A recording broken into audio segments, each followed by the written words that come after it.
and peaceful living. My lords, the noble Lord Singh of Wimbledon has actually, through using some very challenging and hard-hitting ideas, just illustrated the value of free speech. Because we learnt something. I was a bit offended. I agreed with some of it, but I actually had my attention, and that's what it's all about. And I, like the other lords, want to commend the Lord Archbishop for holding this debate, because many of us who raise concerns about attacks on free speech are accused, sometimes recently, of confecting the problem in order to stir up culture wars or to cover up even for our own bigotry.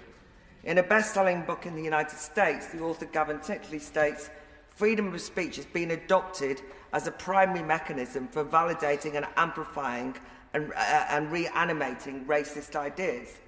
In other words, even arguing for free speech has been turned into a toxic idea. This hints at one contemporary challenge. While everyone says they believe in free speech, it is often caveated. How often do I hear, I believe in free speech, but, and often after that but, they will say, but not for free speech, or not for bigotry. One, when you hear that, I want to appeal to you here that when you hear that but after free speech, watch out for censorship. But I'd also like to appeal here that we don't take the demonising labels of hate and bigot at face value. Hate is a nebulous concept, and even in hate crime legislation, is based on perception rather than objective criteria. And in this way, the subjective label of hate can be used to delegitimise a wide range of opinions and can be used cynically to discredit political opponents. For example, the LGB Alliance, the fastest growing campaigning charity for the rights of lesbians, bisexual and gay men, has been maliciously and erroneously dubbed a hate group on a par with far-right extremists. Or what about the police arresting a number of street preachers for allegedly homophobic hate speech, when what they were actually doing was, wait for it, quoting the Bible? They'd have a field day in here. To note, religious freedom, a bedrock of secular society, is very much at risk under the auspices of hate speech. Nottingham University recently initially blocked the appointment of the Catholic chaplain for explaining his, well, Catholic views on social media, which were depicted as hate-fueled. And hate speech is often, I would say, the free speech of those views that we hate. More generally, we've seen the ratcheting up of sensationalised labels to the level of hate in order to silence opinions which are deemed beyond the pale. For example, everyday sexism, however boorish, is now routinely exaggerated and described as misogyny or hatred of women. And we promiscuously stigmatise ever-growing numbers of people as fascists, Nazis, extremists, fundamentalists. I did a study post-2016 of the various variations of Brexitean knuckle-dragging gammon. I was often included in them, and there was thousands of versions of that. And while some of my lords suggest here that we need to curtail free speech perhaps to protect marginalised groups in the name of social justice, although I worry that's a little condescending, my main note here is that many of the most powerful in society, of the least powerful in society, are excluded from debate by being labelled as beyond the pale by new power brokers, especially around identity politics, who basically describe people as not being worth debating with by using stigmatising labels such as knuckle-dragging gammon. I'm also worried when sceptics who wish to query political or scientific orthodoxies are similarly marginalised. In 2019, The Guardian updated its style guide, instructing that climate sceptics should be referred to as climate change deniers. The same rhetorical strategy was applied to those sceptical of some lockdown restrictions or asking questions about the science who've been labelled COVID deniers. This gross exploitation of the legacy of the Holocaust as a way of demeaning individuals and views as so morally reprehensible that they can be banned without qualms is, I'd say, dangerous.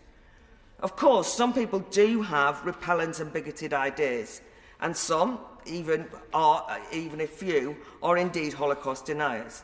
And I don't want to duck out of the hard argument. One of the most tricky issues if, like me, you adhere to the principle of free speech is having to defend the indefensible. And this is made more difficult due to the fashion for falsely conflating the defence of free speech rights of bigots with endorsing those views. Indeed, this form of guilt by association is itself used to get people cancelled. But for me, it's important not to concede the principle of free speech, so foundational to democracy that we shouldn't become squeamish about defending the right of a racist to spout garbage.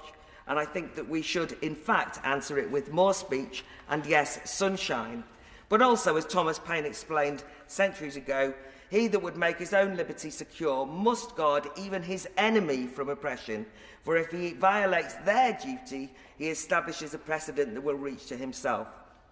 Another contemporary challenge is that we live in a period in which we have institutionalised the idea that safety trumps liberty, brought so viscerally alive when we considered the ease with which civil liberties were suspended and online censorship officially endorsed under the heading misinformation to keep us safe during the COVID virus. On this, I disagree with the Right Reverend Prelate because I think that free speech itself is increasingly seen as too dangerous to go unchecked by endless regulations. J.S. Mill's harm principle is now expanded in our therapeutic times. The online safety bill, I actually think has a frightening legislative threat to free speech, but I'll wait to the second reading, proposes censoring lawful but harmful speech if it's deemed as causing harm, even psychological harm. And when Sussex University activists targeted Professor Kathleen Stock, the posters read, "Kathleen Stock makes trans students unsafe," as though a fine-reasoned philosophical exploration of the material reality of biological sex was the equivalent to a gun or a knife. And at the University of Exeter, 100,000 people have signed a petition opposing the very existence of the Students for Life Society because it's argued the pro-life group, quote, threatens the safety and well-being of women. And instead of challenging the society to a debate that they win, my side, the feminists who are pro-choice, have the instinct instead to retreat and act as victims and call for a ban.